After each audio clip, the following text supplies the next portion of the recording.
Hey guys, Nick here. Today I will be showing you all around this brand new 2023 Yamaha Kodiak 450.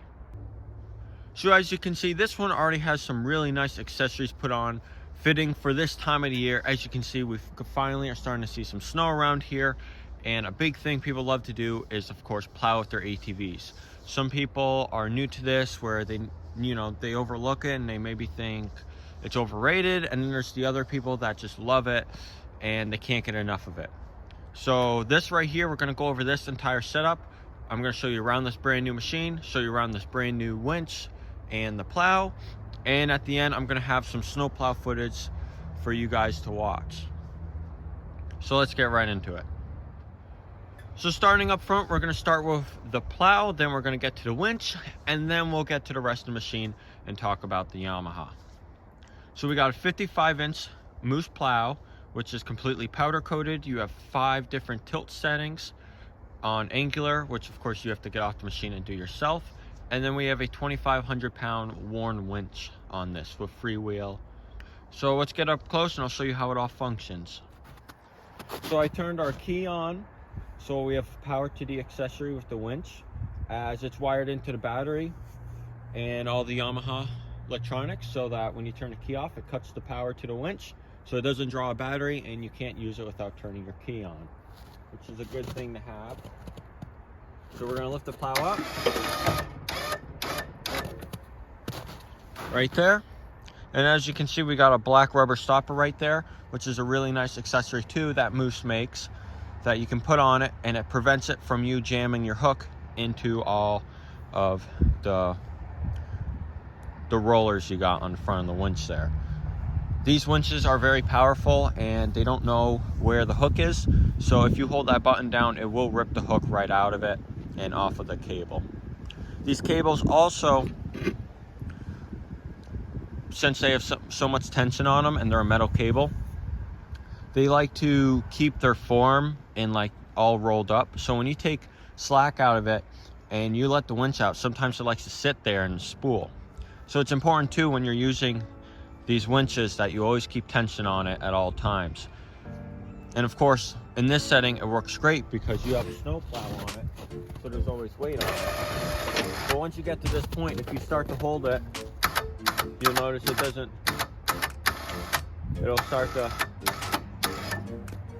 it can easily start to bind up as it comes out, but it doesn't want to keep coming out, and it'll stay in there.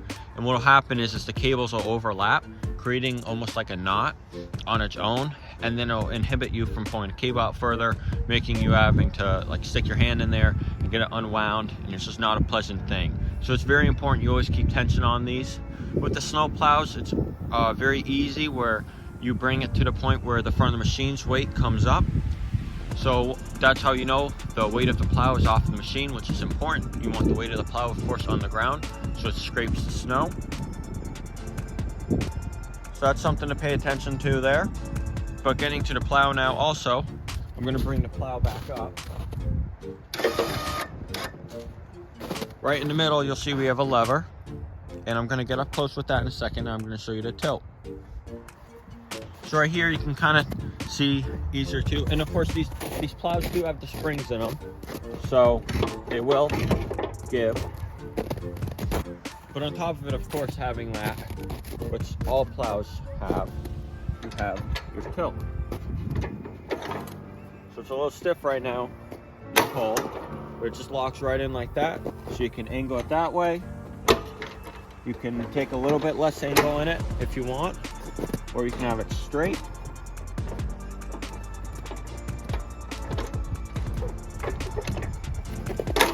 This one's so brand new, it's a little bit stiff. Of course, in the cold, there's a little bit of ice in here. But you can, of course, swivel it any direction you want.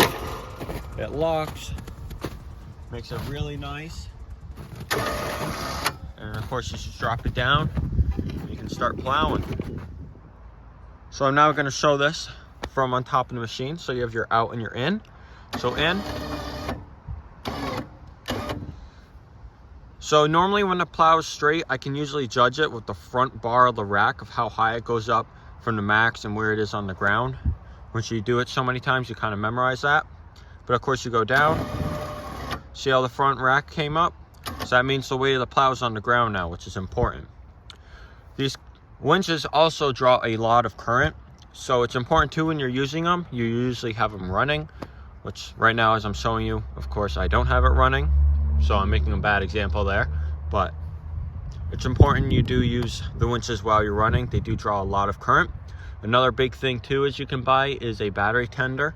Those are really important to have, as these winches draw so much current, and sometimes the machines just simply cannot keep up with them. But let's get back off and we'll start showing you around the Kodiak. So going over some of the generic stats on the Kodiak, you have two color options. You have steel blue, I believe they call it, which is this one right here, and they make a tactical green. In terms of the drivetrain, you have a 421cc liquid cooled, fuel injected, single cylinder engine that's paired up to a belt drive, high-low range, reverse and park, transmission in here. Now the Yamaha offers a 10-year warranty on their belt, as their automatic system here operates differently than some of their competitors like Polaris or Can-Am, where Yamaha a belt adjusts through the clutches and not really on the belt. So therefore the belt doesn't ever really wear out on these, which is why Yamaha again gives you a 10-year warranty on the belt, which is pretty impressive, especially if you're a heavy ATV owner and user and you maybe own some of belts. Sometimes they can be problematic. So from Yamaha to come out with something like a bold statement and warranty like that really says a lot about their drivetrains. Now in terms of cost, these start at $68.99, I believe. Then you have destination and freight. I'll have that pop up on the screen, the pricing, just so you know. So all Yamaha's website is basically the same thing to show to their dealers. So destination, freight, and the price is really what you have to pay. And there's some dealers like to have upcharges and different assembly fees on top of that. So varying on your dealer will depend and alter that price. Now I am borrowing this whole unit here, which is actually currently for sale, from JAF Motors over here in Scotia, Glenville, New York. So I'll leave their info down below if you're interested in getting a Yamaha Kodiak or even maybe a Honda product, as they sell both. And I'm borrowing these from them, so I thank them again for letting me borrow this. I'll have all their contact info down below. Well, that's enough talking from over here. Let's show you under the seat, and then we'll go through the whole gauge cluster and all the drivetrain and controls from there.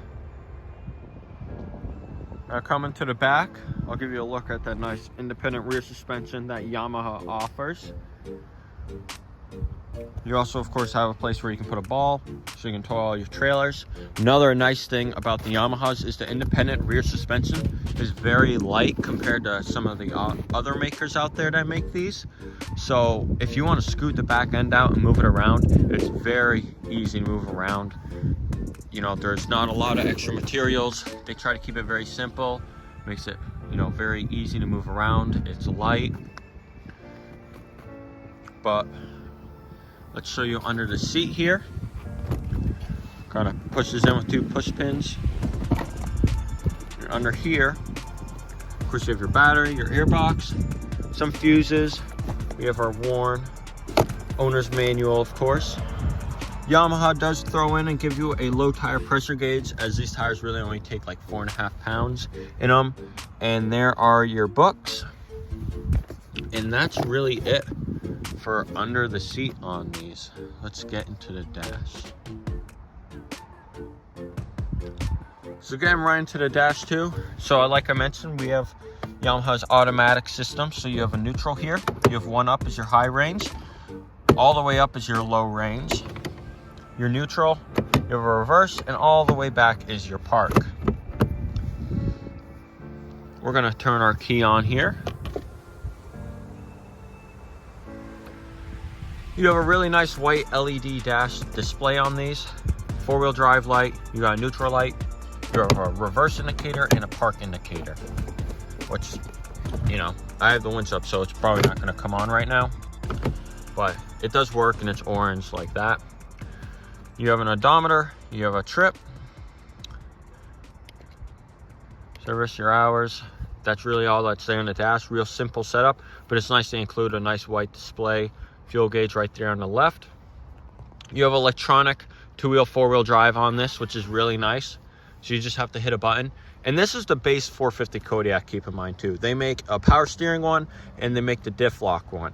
So for the base model, also to have a lot of this tech options like the white LED dash in it, the 2-wheel 4-wheel is a really nice feature, as some other brands and models, you know, for the same money or even more money, don't give you some of these options. So this is really nice, you know, bang for buck what you're getting here.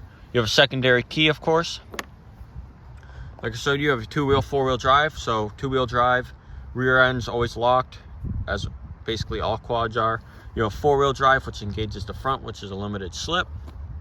We have our warn in and out, emergency kill, our starter, headlights, high-low beam. Let's start it up. Real quiet, starts really fast. It starts like that every time. It'll be sitting out here in the snow outside for a couple hours and it'll just start right up. So again, we got our 4-wheel drive. We got our in for our winch. We can put it in the high range here.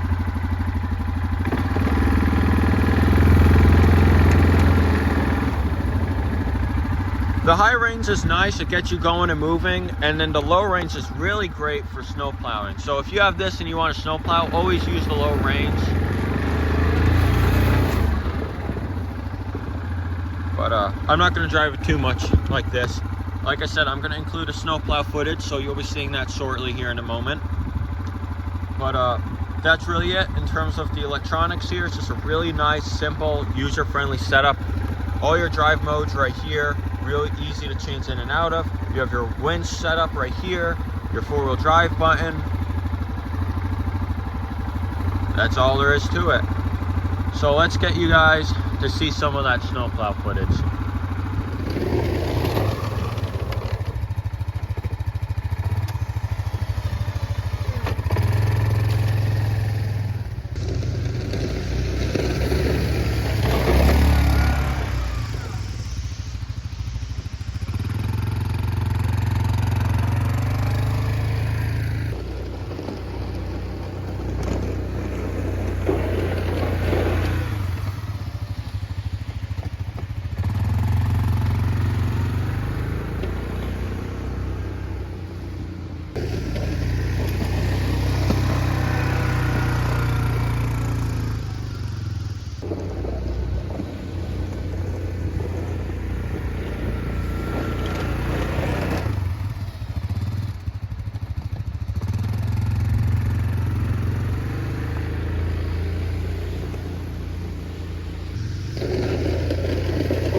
Well, that's gonna do it for this video, guys. I'm gonna finish this up real quick here and get inside because, well, my fingers are getting quite numb out here. But I hope you all found this entertaining or learned something out of this. Maybe you're looking to get one of these and this answered some of your questions. Of course, leave a comment down below, as I usually always try to respond to all of you in the comments if you have any further questions. Again, thank you to JAF Motors for lending me this. All their info will be down below, so be sure to check them out. That's going to do it though. You guys all have a great night. Bye.